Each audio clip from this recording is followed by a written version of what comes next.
Pajak merupakan kata yang tidak asing di telinga kita. Seperti yang Niti Cuan ketahui, pajak merupakan tulang punggung pendapatan negara. Peran pajak sangat besar dalam pembangunan sebuah negara. Di Indonesia sendiri, pajak dibagi menjadi dua macam, yaitu pajak pusat dan pajak daerah. Pajak adalah iuran atau kontribusi wajib kepada negara yang sifatnya memaksa berdasarkan undang-undang. Berkat pajak yang dibayar oleh wajib pajak, Indonesia dapat mengatasi berbagai tantangan yang ada seperti fasilitas pendidikan, kesehatan, dan infrastruktur. Berikut ini merupakan macam-macam pajak pusat yang ada di Indonesia dilansir oleh onlinepajak.com. Pajak penghasilan. Pajak penghasilan atau PPH merupakan pungutan yang dikenakan kepada pribadi atau sebuah badan atas penghasilan yang diperoleh dalam suatu tahun pajak.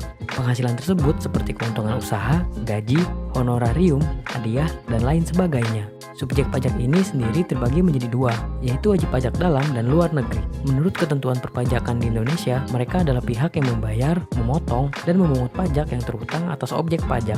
Sedangkan objeknya adalah setiap penghasilan yang diterima atau diperoleh wajib pajak. Penghasilan tersebut diperoleh wajib pajak dari dalam maupun luar negeri. Pajak pertambahan nilai. Pajak pertambahan nilai atau PPN adalah pungutan yang dibebankan atas transaksi jual beli barang dan jasa yang dilakukan wajib pajak pribadi atau wajib pajak badan yang telah menjadi pengusaha kena pajak atau PKP. Pajak ini dilakukan antara produsen dan konsumen. Jadi, yang memiliki kewajiban untuk memungut, menyetor, dan melaporkan PPN adalah produsen. Sedangkan yang berkewajiban untuk membayar PPN adalah konsumen akhir. Objek pajak atau orang yang dikenakan PPN diatur dalam pasal 4 Undang-Undang Nomor 8 Tahun 1984 tentang PPN. Dan perubahannya yakni Undang-Undang 42 Tahun 2009 yang mulai berlaku sejak 1 Januari 2010. Pajak penjualan atas barang mewah. Pajak penjualan atas barang mewah merupakan pajak penjualan yang dikenakan atas transaksi barang mewah baik yang berasal dari dalam negeri maupun luar negeri. Objek pajak atau barang yang tergolong dalam barang mewah diantaranya yaitu barang yang bukan kebutuhan pokok, barang yang digunakan untuk menunjukkan status, barang yang dikonsumsi oleh masyarakat tertentu, dan barang yang pada umumnya dikonsumsi masyarakat yang berpenghasilan tinggi. Bea materai. Bea materai merupakan pajak yang dikenakan atas pemanfaatan dokumen seperti surat perjanjian, akta notaris, kwitansi pembayaran, dan surat berharga yang memuat nominal uang di atas jumlah dan ketentuan tertentu. Untuk pelunasan bea materai dikenal dua cara, yaitu benda materai yang merupakan materai tempel dari kertas materai, dan cara lainnya adalah dengan cara yang sudah ditetapkan Menteri Keuangan, yaitu menggunakan teknologi pencetakan dan sistem komputerisasi. Nilai dari bea materai saat ini hanya tersedia dengan nilai Rp10.000.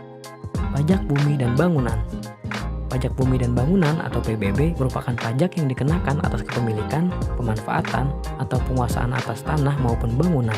PBB terbagi atas dua sektor, yakni PBB sektor P2 seperti pajak bumi dan bangunan perdesaan dan perkotaan yang diadministrasikan oleh pemerintah kabupaten kota, dan PBB sektor P3 seperti pajak bumi dan bangunan pertambangan, perhutanan, dan perkebunan yang diadministrasikan langsung oleh pemerintah pusat melalui Direktorat Jenderal Pajak. Pembagian sektor tersebut diatur dalam Undang-Undang Nomor 28 Tahun 2009 tentang pajak daerah dan retribusi daerah sejak 1 Januari 2014. Nah, tadi itu merupakan pajak yang wajib Niti Cuan ketahui. Kalau sudah tahu, Niti Cuan jangan sampai lupa untuk membayar pajak ya.